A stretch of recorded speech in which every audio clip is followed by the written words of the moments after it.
Hi everyone, welcome back to the Angular 10 tutorial.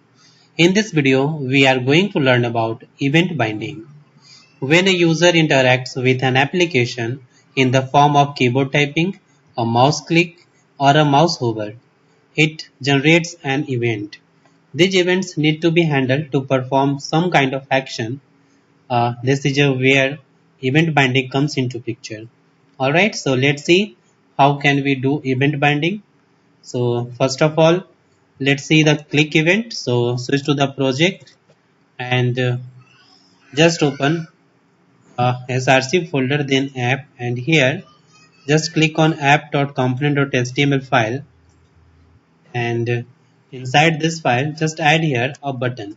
Okay, so just write here button, and inside the button just write a text click me. Okay, now go to the app.component.ts file, and here just create a property, let's say count, and default value 0, and create a function here increment by 1. Okay, and just increase this the count value. Okay, so just write here this dot count plus plus. Okay, now uh, now just add this increment by 1 function to the button. Okay, so just write here click is equal to this function. Okay, all right, now just print the count value here. So inside the h1 tag, in double curly bracket, just write here count. Okay,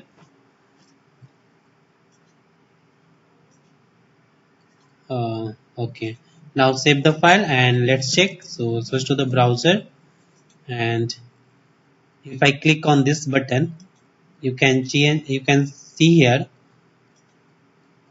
the number is increased by 1. Okay, 6, 7, 8, 9, 10, and so on. So all right. Okay,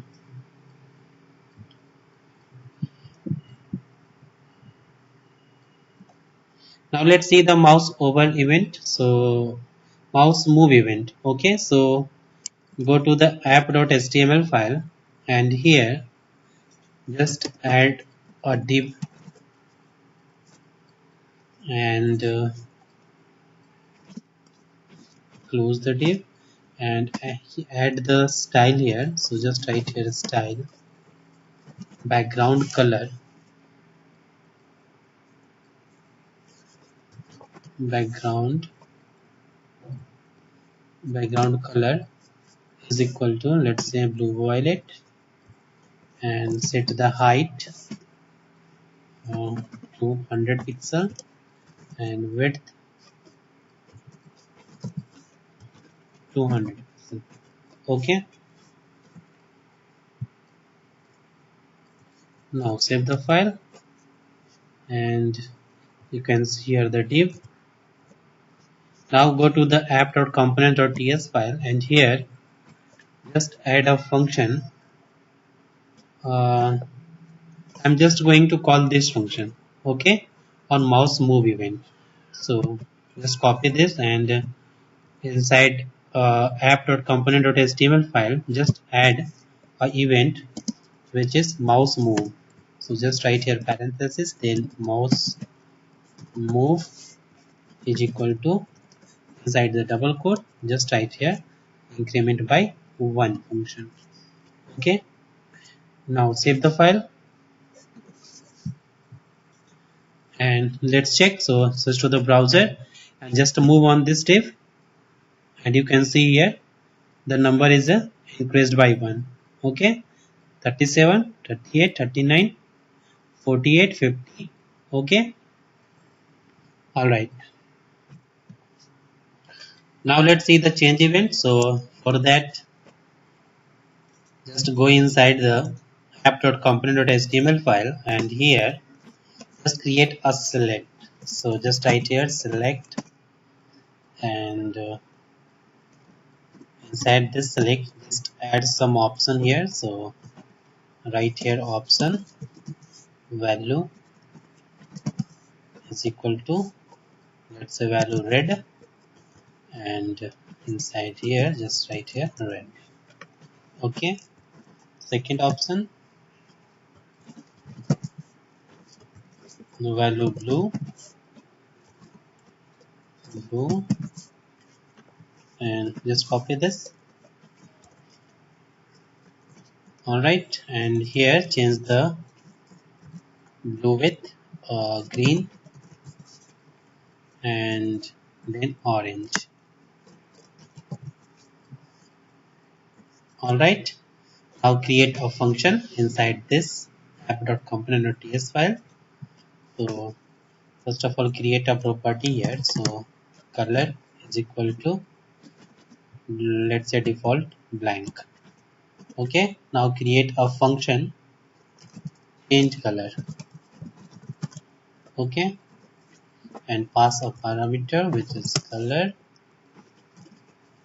Alright, and just set the past parameter inside this properties. Okay, so just write here color is equal to color.